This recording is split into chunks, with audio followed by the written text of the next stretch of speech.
connection with the murder of 14-year-old Celeste Rivas. Good evening once again, everyone. I'm Colleen Williams. And I'm Michael Brownlee. NBC4 Investigates first broke this story back in September when the teenager's decomposed body was found in the front truck of a Tesla registered to David. The car was impounded at a tow yard in Los Angeles after someone reported it. Image matters. How you present matters, yo. There is something demonic about seeing young men present more and more feminine and lean more and more into this feminine side and whatnot. You would never see a young guy. Don't get me wrong, like back in the 80s, niggas was dressing mad gay. That was a different time. But you have social media and you got cameras now. You get to see how that looks. All right, but it's like this big push of low, like guys around his age. Cause he's not an older dude. He's like 23, 24, I believe. No more than 24. I mean, right? And like, yo, one of his the accents of his character, or one of the details about who he is his affinity for Hello Kitty. That is not a thing for men to do. That's not a manly thing. And this is something, I don't know, man. The less manly men are, yo, the more they have a capacity for evil, bro. So anyway, so this dude, you know, as you know, was basically was linked to the disappearance of Celeste Rivas, right? Who was a girl that he was dating that he allegedly started seeing at 11 years old. All right, so this is a real live, like, actual, like, PDF file situation. You know what I mean? And I don't see none of you niggas was not his comment sections, was not making think pieces on this nigga before the girl disappeared. So anywho, so allegedly he had been seeing this girl from the time she was 11, 12 years old and everything, and allegedly having a relationship. And I think, well, I believe she would have been 15 now, right? But the girl disappeared 2 years ago. All right, and they found her remains in the back of his Tesla, which is really weird. It's just a strange place to put someone at. But he has not been arrested, or had not been arrested, upon the discovery of the body and whatnot. No one can understand why. And now he has been arrested. When you find out, you know, what could possibly happen, it's gonna blow your mind, because you would think that, well, okay, well, it was his car and everything, right? So obviously he had something to do with it. You know what I'm saying? X, Y, and Z. And it's like, nah. Anyway, check it out. Abandoned in the Hollywood Hills. We have live team coverage on this breaking news story. Amber Frias outside the family's home. But we're going to begin right now with investigative reporter Eric Leonard, who is live in the newsroom with the latest. Eric. Yeah, robbery homicide detectives from the LAPD, as we know, have been working this case for months, focused on whether they could find sufficient evidence that Celeste Rivas had been murdered and whether they could prove who was responsible. The arrest today puts David, whose legal name is David Burke, in custody on suspicion of murder. The LAPD says he'll be held with no bail, expected in court Monday. Our law enforcement contacts told us back in November David was considered the suspect in the case, and investigators also believed it was possible another person had taken part in the murder. Detectives tell us they believe Rivas was killed in the spring.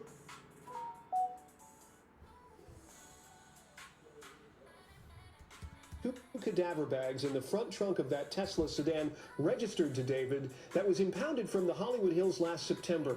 The LA County Coroner's Office had said the cause of her death was a mystery, no doubt complicated by the poor conditions of her remains. The coroner removed the case information on her death from public view at the request of the police while the investigation had been ongoing.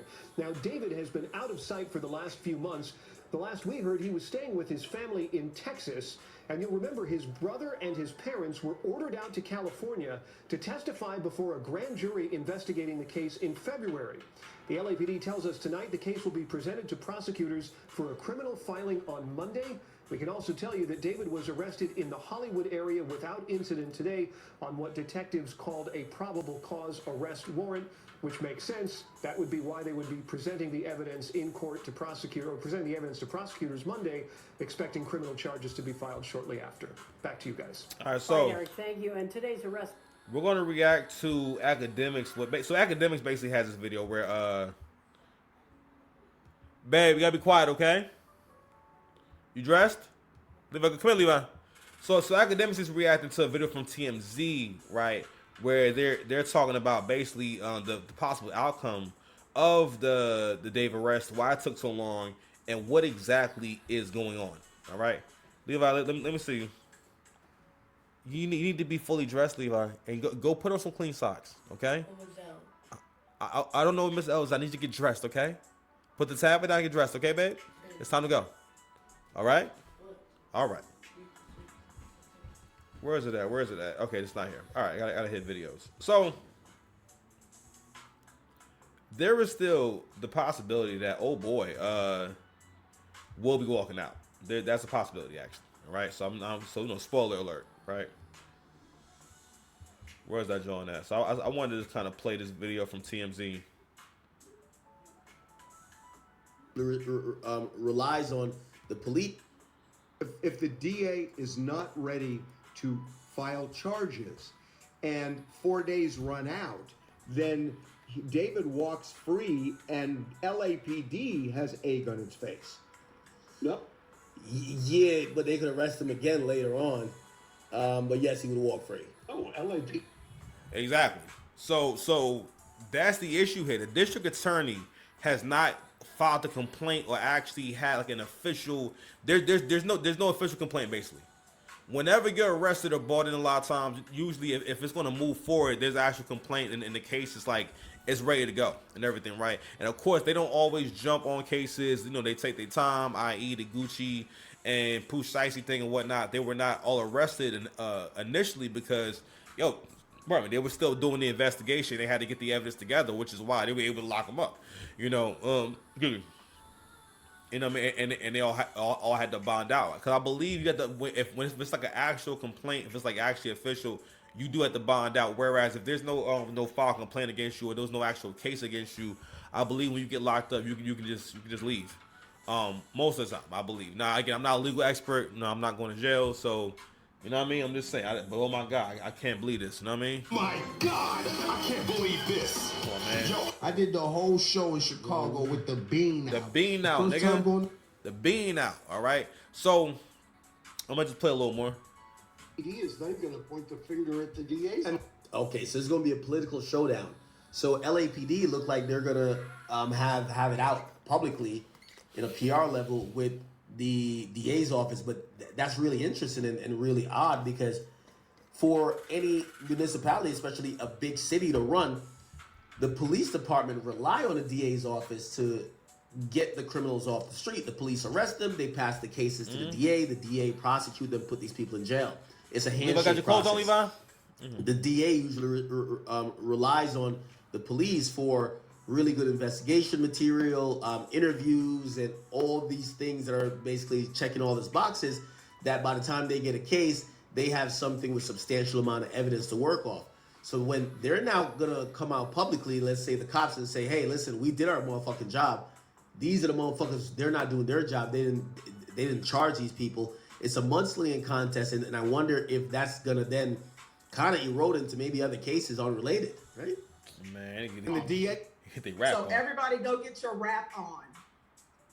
So the plot thickens. You got to ask yourself, first of all, it's like, for a black guy, for them to not arrest a black guy that they think murdered anybody is crazy. So that's why from the beginning, I'm like, well, maybe there's more to this story because it's super odd that he wasn't arrested at all. He wasn't taking it. I don't even think he was taking it for questioning or taking it at all. I think he just kept on singing.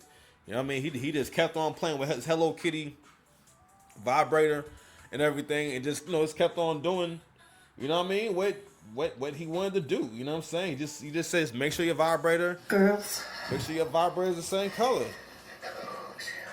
Make sure your vibrator, make sure that vibrator, and your taser, are different colors. Different colors, man. That's all he was worried about. All right. So yeah, man. This is a crazy story. So you gotta ask yourself, like, what? Okay, why isn't there a case? Why isn't there? Because there's no official case against David yet. What's going on here? The plot thickens, man. I'm gonna play a little more. Then we're gonna close out. Just gonna say we're not ready. Are you? Yes. And that I'm telling you, that's what's happening. There's only one other explanation that makes any sense whatsoever. And the DA may embrace this if they decide this is too hot for them to just reject. And what the DA would say is on Monday that we've now looked at it, we're now going to file charges, and they'll do a press conference, and they will do the performative arts theatrics that it took them over the weekend to finally realize that they had enough evidence. I have talked to multiple people in this case, and nobody could understand why they would do it before something was filed.